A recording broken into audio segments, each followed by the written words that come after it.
नमस्कार। एक दिन की छुट्टी के बाद हम लौटे हैं। बुधवार सुबह आप सभी का स्वागत है पावर ब्रेकफास्ट में। आपके साथ मैं हूं नेहा आनंद। आइए देख लेते हैं कि वेडनेसडे अर्ली मॉर्निंग अंतर्राष्ट्रीय बाजारों से हमारे मार्केट्स के लिए किस प्रकार के संकेत आ रहे हैं। तो ठीक ठाक शुरुआत हुई है। गिफ्ट निफ्टी 45-46 अंक मजबूत है। डाउ फ्यूचर्स नास्डैक फ्यूचर्स की बात करें, नास्डैक फ्यूचर्स प्रेशर में 40 अंकों की गिरावट, लेकिन डाउ फ्यूचर्स 65 अंक ऊपर है।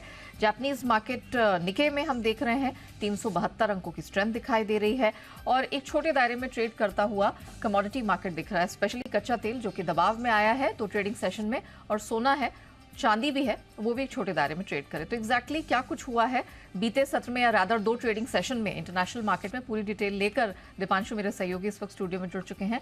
दीप, मॉर्निंग। 2 दिन के बाद हम लौट रहे, इनफैक्ट 1 दिन की छुट्टी के बाद लौट रहे, तो 2 दिनों में क्या हुआ है? थोड़ा बेहतर मूड डेफिनेटली हुआ है और जिस हिसाब से हम मंडे का हैंडओवर देकर गए थे, जहां पर सारे ग्लोबल मार्केट्स में गिरावट थी, हमारे बाजार में तो भारी भरकम गिरावट थी, हम अंडर परफॉर्म कर रहे थे।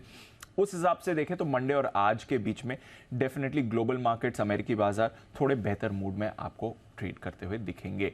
अब हुआ क्या है, एसेंशियली 2 दिन में आप देखेंगे तो डाउ उन्हीं लेवल्स पर हैं जहां हम मंडे को छोड़कर गए थे, बट उसके बीच में काफी सारे आपके लिए डेवलपमेंट्स होते हुए दिखें, जिसकी वजह से आज सुबह ग्लोबल मूड माहौल सुधरा है। 4 दिनों की डाउ की गिरावट के ट्रेंड पर कल आपको ब्रेक लगते हुए दिखा है।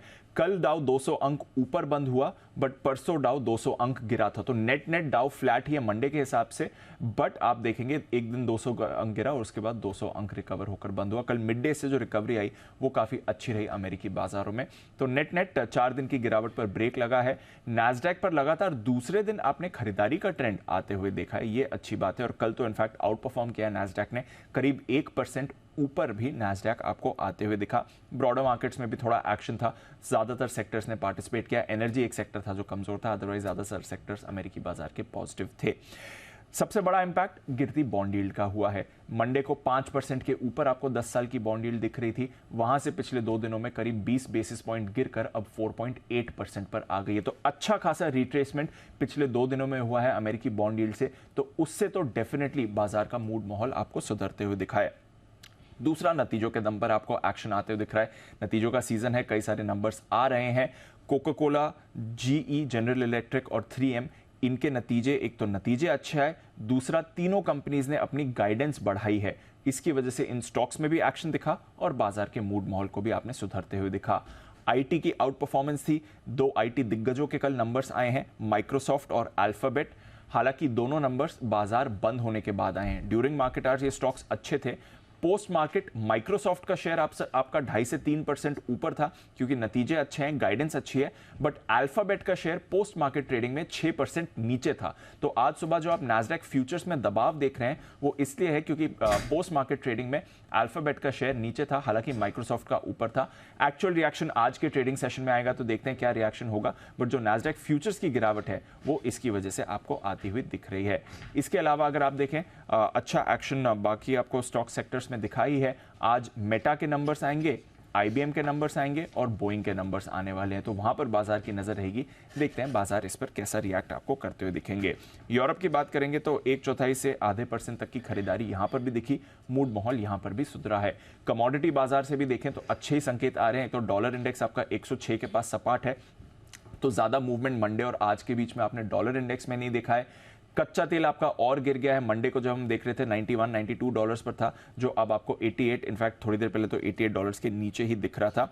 और लगातार तीसरे दिन हम कच्चे तेल में गिरावट आते हुए देख रहे हैं। करीब 6% रीसेंट ऊंचाई से कच्चा तेल फिसला है। कल ही करीब 2% आपको लुढ़कते हुए दिखा था। एक तो मिडिल ईस्ट में तनाव थोड़ा ठंडा हो रहा है, ज्यादा नहीं, थोड़ा ठंडा हो रहा है, क्योंकि अभी तक गाजा का जो ग्राउंड असॉल्ट होना था इजराइल की तरफ से वो शुरू नहीं हुआ है। बात की जा रही है कि अमेरिका प्रेशर डाल रहा है इजराइल पर कि आप ग्राउंड असॉल्ट नहीं करिए। हालांकि अब रूमर्स ऐसे भी चल रहे हैं कि इजराइल वेट एंड वॉच कर रहा है कि अमेरिकन ट्रूप्स भी थोड़े यहां पर आ जाएं तो उनकी सिक्योरिटी गारंटी बढ़ जाती है और फिर वो ग्राउंड असॉल्ट करेंगे। तो ये देखना मुश्किल है कि एग्जैक्टली क्या होगा, बट एटलीस्ट सिचुएशन और खराब फिलहाल होते हुए आपको नहीं दिख रही। दूसरा, यूरोप से सुस्त डिमांड आने की वजह से भी हम कच्चे तेल पर दबाव आते हुए देख रहे हैं। तो नेट थोड़ा प्रेशर वहां पर है। सोना भी हमने देखा है पिछले 2-3 दिनों से थोड़ा प्रेशर में आ रहा है, अच्छी बात वहां से भी दिख रही है। बेस मेटल्स में तो कुछ ज्यादा चल नहीं रहा है। एग्री कमोडिटीज में जरूर थोड़ी खरीदारी रिसेंटली आपने देखी है तो वहां पर रखनी पड़ेगी नजर। बट ओवरऑल मंडे से अगर आज के बीच में देखें तो डेफिनेटली काफी बेहतर मूड में आपको ग्लोबल बाजार दिख रहे हैं। देखते हैं हमारे बाजार कैसे रिएक्ट करेंगे। चलिए, तो अच्छे कुछ संकेत बनते दिख रहे हैं और उम्मीद करते हैं कि हमारे मार्केट्स भी इसको हैंड्स ऑन लें और फिर उस पर रिएक्ट करें। धन्यवाद दीप पूरी डिटेल के लिए। और मौजूदा ग्लोबल संकेत जिस प्रकार के, उन सब के बीच हमारे मार्केट्स आज कैसे रिएक्ट करेंगे ये बताने के लिए जी बिजनेस के मैनेजिंग एडिटर अनिल सिंह भी हमारे साथ जुड़ चुके हैं।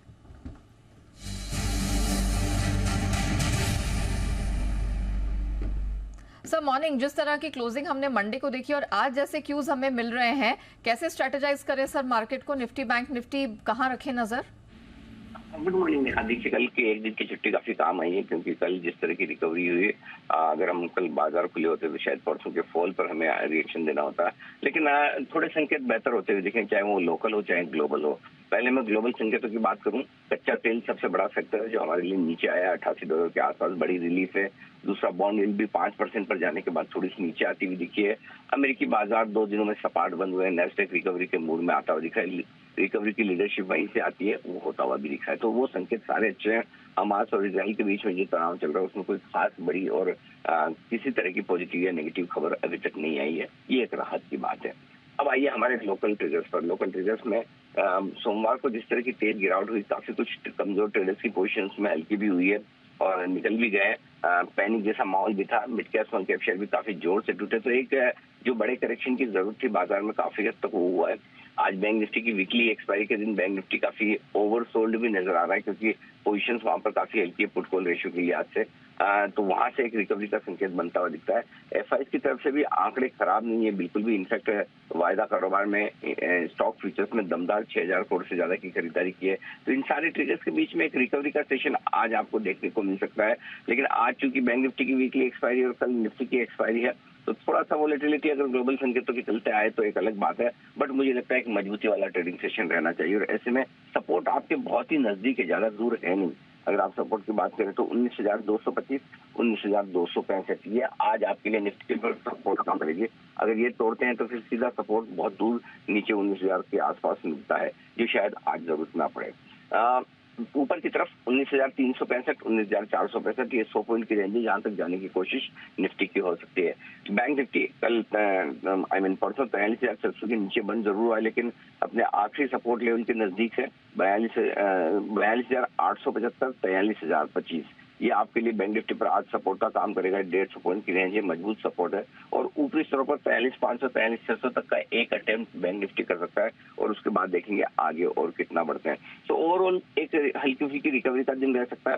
ऊपर के लेवल पे चूंकि मंथली एक्सपायरी तक थोड़ी बहुत प्रॉफिट बुकिंग आ सकती है, लेकिन कुल मिलाकर ग्लोबल संकेतों पर नजर रखिए और मुझे लगता है कि बैंक निफ्टी लीडरशिप करेगा आज रिकवरी में। जी, वैलिड पॉइंट सर, धन्यवाद हमारे दर्शकों को दिशा देने के लिए। आइए अब जान लेते हैं कि stock specific action, sector specific action कहाँ रहने वाला है।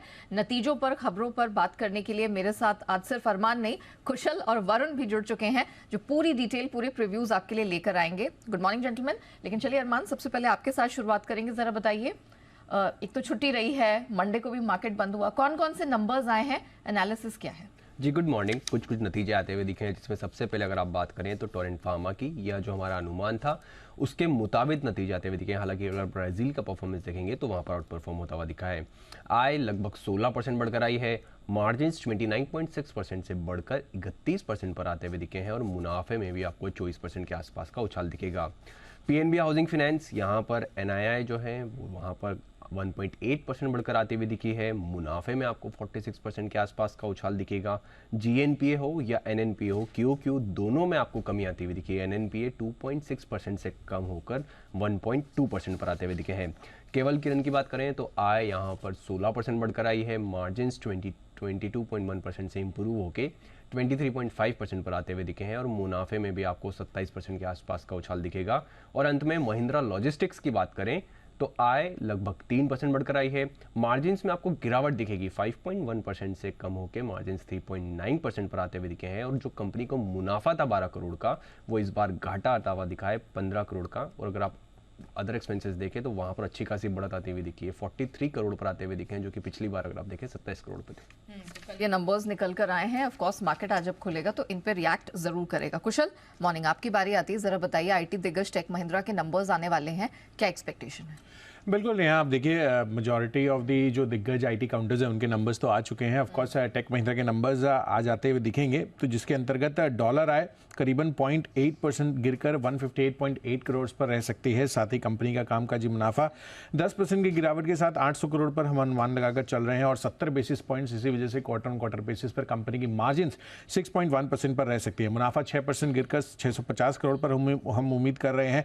ऑफकोर्स सीएमई वर्टिकल्स में कमजोरी है, जिस कारण से आय पर दबाव देखने को मिल सकता है, बट साथ साथ बीएफएसआई और हाईटेक वर्टिकल्स में आगे चलकर किस तरह का आउटलुक रहता है, ये कंपनी की कमेंट्री में काफ़ी अहम रहने वाला है। और साथ ही डील टीसीवी और पाइपलाइन को लेकर भी कंपनी क्या कहती है, इस पर भी बड़ा फोकस रहेगा। ऑफ कोर्स कम्युनिकेशन वर्टिकल में जो 5G पर कमेंट्री हमेशा कंपनी करती है उसको ध्यान देना है, क्योंकि आगे चलकर जो ग्रोथ एरिया हो सकता है टेक महिंद्रा के लिहाज से वो हो सकता है कि 5G पर इनका बड़ा फोकस बनता हुआ नजर आए। ऑलराइट, इसके साथ ही आपको बता दें कि एक्सिस बैंक के भी नंबर्स निकल कर आने वाले हैं और वरुण के पास है पूरी डिटेल्स। वरुण, जरा बताइए क्या एंटिसिपेटेड है, स्ट्रीट एक्सपेक्टेशन क्या निकल के आ रही है? देखिए, स्ट्रीट एक्सपेक्टेशन ये है कि इंटरनल्स अच्छे रहेंगे लेकिन ग्रोथ रेट थोड़ी कम होगी, और एटलीस्ट आईसीआईसीआई बैंक के जो अपने नतीजे देखे थे जितनी ग्रोथ थी उतनी शायद आपको एक्सेस में देखने ना मिले। इसके कारण मैं आपको बताता हूँ, सबसे पहले नंबर्स बता देता हूँ। एनआईआई 15% की बढ़ोतरी है, मुनाफा करीब 7% बढ़ेगा, 5,700 करोड़ पे आएगा। अब जो इंटरनल्स की मैं बात कर रहा था, लोन ग्रोथ 21 से 22% जो कि तमाम बैंक्स की रही है, डिपॉजिट ग्रोथ 20 से 21% ये भी तमाम बैंक्स की रही है, तो यहाँ आपको अच्छे नंबर्स मिलेंगे। ग्रॉस एनपीएस नेट एनपीएस कमी देखने मिलेगी, लेकिन अगर आप देखेंगे तो बाकी जो है ओवरऑल कॉस्ट स्ट्रक्चर वहाँ पे थोड़ी बहुत बढ़ोतरी होगी। सिटी का अधिग्रहण जो इन्होंने किया था उसके बाद हमने देखा कि लगातार ऑपरेशनल कॉस्ट जो है वो इनका बढ़ता गया है, नए एम्प्लॉयज़ भी इन्होंने ऑन बोर्ड किए हैं, तो उसका इम्पैक्ट भी आपको ओवरऑल ऑपरेशनल एक्सपेंस जो है उसमें देखने मिलेगा। प्रोविजनिंग जो है वो इस बार बढ़ते हुए नजर आएगी, खासकर क्वार्टर क्वार्टर अगर आप देखेंगे तो कुछ अनुमान ऐसे हैं कि 10 से 15% के आसपास प्रोविजनिंग में आपको बढ़ोतरी देखने मिल सकती है। तो जाहिर सी बात है इन सब चीज़ों का इम्पैक्ट जो है आपको नेट इंटरेस्ट मार्जिन में भी देखने मिलेगा। 4.1% से घट के 3.9 से 3.95% के आसपास आ सकते हैं। तो कारोबार में ग्रोथ है, लोन ग्रोथ अच्छी है, डिपॉजिट ग्रोथ अच्छी है, लेकिन जो ओवरऑल खर्चे हैं वो थोड़े बढ़ रहे हैं, जिसके कारण बाकी इंटरनल्स और मुनाफा जो है उसमें उतनी ग्रोथ नहीं होने वाली।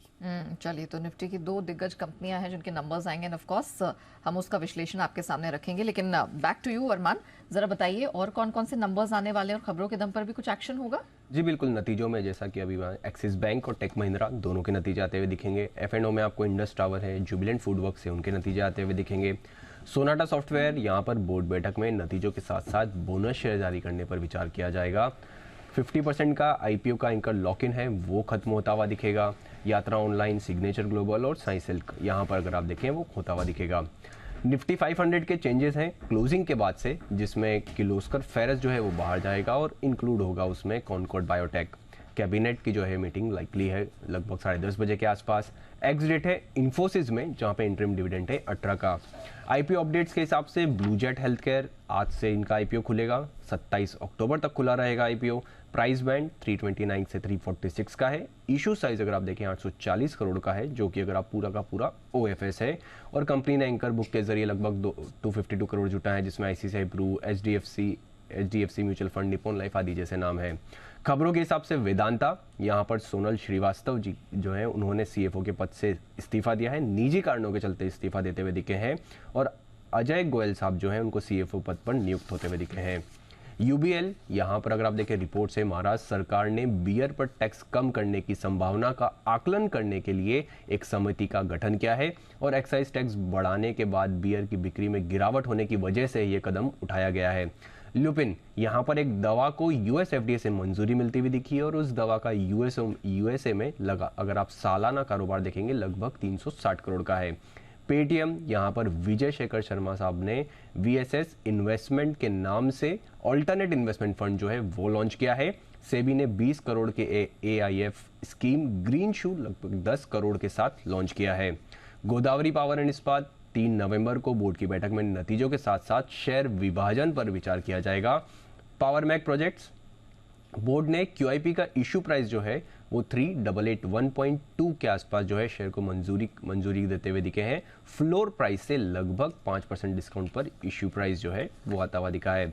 और फंड और प्रमोटर एक्सचेंज की बात करें तो प्रेस्टीज स्टेट प्रोजेक्ट्स यहाँ पर कंपनी में ABRDN एशिया ने हिस्सेदारी घटाई है, 0.02% के आसपास घटाई है और 20 अक्टूबर को ओपन मार्केट के जरिए हिस्सेदारी घटाई है। और अंत में अंबर इंटरप्राइजेज यहाँ पर फ्रैंकलिन म्यूचुअल फंड ने लगभग 2 लाख शेयर्स जो कि 0.6% इक्विटी है वो उन्होंने खरीदी। चलिए, धन्यवाद अरमान, पूरी डिटेल दर्शकों के सामने रखने के लिए। एक्सपर्ट्स का व्यू भी जान लेते हैं। मोतीलाल ओसवाल की शिवांगी सारदा हमारे साथ शो में शामिल हो चुकी हैं। शिवांगी जी, मॉर्निंग, जरा बताइए कौन से स्टॉक्स पे आपकी नजर रहेगी, आपकी बेस्ट पिक्स आज के लिए कहां से आ रही हैं? Good morning Neha ji. हमने देखा है कि ऐसे बाजार में एक स्टॉक जो काफी रेजिडेंटली खड़ा है वो है M&M। फ्राइडे के वीकनेस के बावजूद हमने देखा कि स्टॉक जो है काफी लोअर जोन्स पे सपोर्ट पे बाइंग जरूर देखने को मिल रही है यहाँ पे। तो मेरी नजर इस स्टॉक में है, इसमें खरीदारी की राय रहेगी। जो टारगेट्स बनते हुए दिख रहे हैं अराउंड 1630 के और 1535 के एक स्टॉप लॉस को हम बनाते हुए रखे इसमें। दूसरा पिक मेरा रहेगा ICICI लोम्बार्ड पे। इस स्टॉक में हमने देखा है कि पूरे ही स्पेस का एक टेलविंड मिल रहा है और वीक ऑन वीक बेसिस में स्टॉक में जो है ब्रेकआउट के बाद फॉलो अप बाइंग देखने को मिल रही है। स्टॉक पिछले 5-6 दिनों से कंटिन्यूसली अपने लोअर जोन को हायर जोन की तरफ शिफ्ट कर रहा है। तो यहाँ पे मेरी राय रहेगी कि हम खरीदारी करें। टारगेट रहेंगे 1450 के, 1370 के एक स्टॉप लॉस के साथ। ये तो M&M ICICI लोम्बार्ड पर रखिएगा नजर। दो बेहतरीन पिक्स आती हुई आज के मार्केट में शिवांगी जी की तरफ से। कमोडिटी बाजार की रणनीति समझते हैं। हमारे साथ पृथ्वी फिनमार्ट के मनोज कुमार जैन शो में शामिल हो चुके हैं। मनोज जी, मॉर्निंग, बहुत स्वागत है सर। सबसे पहले कच्चे तेल पर व्यू दे दीजिए। 3 ट्रेडिंग सेशन में गिरावट और ऑलमोस्ट 6% का स्लैश हमने अपर लेवल से देखा है। आज क्या करना है कच्चे तेल में? नमस्कार नेहा जी, बिल्कुल यहाँ पे कच्चे तेल में एक बड़ी गिरावट देखने को मिली है। 2 बड़ी वजह है। एक तो यूरोप के जो इकोनॉमिक डेटा आए हैं वो उम्मीद से काफी कमजोर थे और उसी के चलते हमने डॉलर इंडेक्स पे फिर से एक बार बड़ी रिकवरी आते हुए देखी थी। तो उसी के चलते कच्चे तेल में एक नी जर्क रिएक्शन देखने को मिला था। काफी ओवरबॉट सिचुएशन थी, तो वहाँ पे एक मुनाफा वसूली हम कह सकते हैं। लेकिन हमारा मानना है कि जिस तरह से जियोपॉलिटिकल टेंशन जारी है और यूएस की जो बिजनेस एक्टिविटीज है वो भी 5 महीने के कॉन्ट्रैक्शन से बाहर निकलती हुई नजर आई है। तो निचले स्तरों पर आज के सत्र में फिर एक बार यहाँ सपोर्ट जो है कच्चे तेल में बनते हुए नजर आएंगे। आज के सत्र में MCX कच्चा तेल नवंबर वायदा 6900 के स्तर पर बाय करके चलना चाहिए। 6780 का स्टॉप लॉस लगाए। लक्ष्य फिर एक बार 7120 का रहेगा। ओके। और सोने चांदी में क्या पसंद आ रहा है आपको? बिकॉज बिल्कुल दायरे का ट्रेड है, फ्लैटिश ही है। सोना चांदी में भी एक माइल्ड प्रॉफिट टेकिंग जो है वो देखने को मिली थी। जिस तरह से डॉलर इंडेक्स में रिकवरी आई थी और यूएस बॉन्ड यील्ड में जिस तरह से बढ़त देखने को मिल रही है उसका असर यहाँ देखने को मिला है। लेकिन हमारा मानना है कि चांदी में निचले स्तरों पर फिर एक बार यहाँ सपोर्ट जो है वो बनते हुए नजर आएंगे। तो आज के सत्र में चांदी अगर 71,200 के आसपास मिलती है तो वहाँ भी लॉन्ग करने की सलाह रहेगी। 70,550 का स्टॉप लॉस लगाएं। लक्ष्य ऊपर में 72,500 का रहेगा। अच्छा, रिलेटिवली हमने मेटल्स का परफॉर्मेंस कल अच्छा देखा है, स्पेशली कॉपर, एल्यूमिनियम, जिंक की अगर बात करें, आपको क्या पसंद आ रहा है? बिल्कुल, यहाँ पे कॉपर काफी ओवरसोल्ड जोन में था और $7,800 के स्ट्रॉन्ग सपोर्ट थे LME पर। वो लगातार होल्ड हो रहे थे और कल हमने कीमतों को एक बार फिर $8,000 के पार निकलते हुए देखा है। हमारा मानना है कि यहाँ पॉजिटिव एक मोमेंटम कॉपर में बनता हुआ नजर आएगा। 698 के स्तर पर अक्टूबर वायदा में यहाँ भी बाय की सलाह रहेगी 707 के लक्ष्य के लिए। एक स्टॉप लॉस यहाँ पे 693 का लगाकर चलना चाहिए। धन्यवाद मनोज जी हमारे साथ जुड़ने के लिए, बताने के लिए कमोडिटी बाजार में कहाँ है कमाई के मौके। तो कच्चा तेल, चांदी, कॉपर पर रखिए नजर। डिप्स पे खरीदारी बिल्कुल बनती है। आइए बढ़ते हैं आगे FIR यानी FI इन्वेस्टमेंट रिपोर्ट्स की तरफ।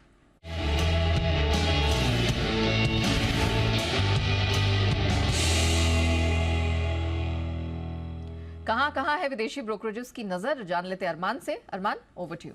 जी, कई सारी रिपोर्ट्स आती हुई दिखी है, जिसमें सबसे पहले अगर आप बात करें टोरेंट फार्मा पर, यहाँ पर जेफरीज की जो रिपोर्ट है मेंटेन रख रहे हैं होल्ड को। टारगेट जो है वो बढ़ा रहे हैं, 1950 से बढ़ाकर 2040 का टारगेट कर रहे हैं। सिटी की भी टोरेंट फार्मा पर रिपोर्ट है, मेंटेन रख रहे हैं बाय को, टारगेट रख रहे हैं 2180 का। गोल्डमैन सैक्स की बात करें, उनकी भी टोरेंट फार्मा पर रिपोर्ट है, मेंटेन रख रहे हैं बाय को, टारगेट जो है वो भी बढ़ा रहे हैं 2280 से बढ़ाकर 2325 का टारगेट कर रहे हैं। मौजूदा भाव अगर आप देखें तो 1875 के आसपास का है। मॉर्गन स्टैनली की पीएनबी हाउसिंग फाइनेंस पर रिपोर्ट है, मेंटेन रख रहे हैं ओवरवेट के इंस्टेंस को, टारगेट जो है वो 880 का कर रहे हैं। जेपी मॉर्गन हिंदुस्तान यूनिलीवर पर रिपोर्ट है, मेंटेन रख रहे हैं ओवरवेट की राय को और टारगेट रख रहे हैं 2800 का। एचएसबीसी की भी हिंदुस्तान यूनिलीवर पर रिपोर्ट है, डबल डाउनग्रेड कर रहे हैं बाय से होल्ड पर और टारगेट जो है वो भी घटा रहे हैं, 2950 से घटाकर 2700 का टारगेट कर रहे हैं। और अंत में मॉर्गन स्टैनली की ओएनजीसी पर रिपोर्ट है, मेंटेन रख रहे हैं ओवरवेट के इंस्टेंस को और टारगेट रख रहे हैं 216 का। चलिए अरमान, धन्यवाद वो पूरी डिटेल दर्शकों के सामने रखने के लिए। पावर ब्रेकफास्ट को हम यहीं रैप अप करते हैं, लेकिन बने रहिएगा जी बिजनेस के साथ।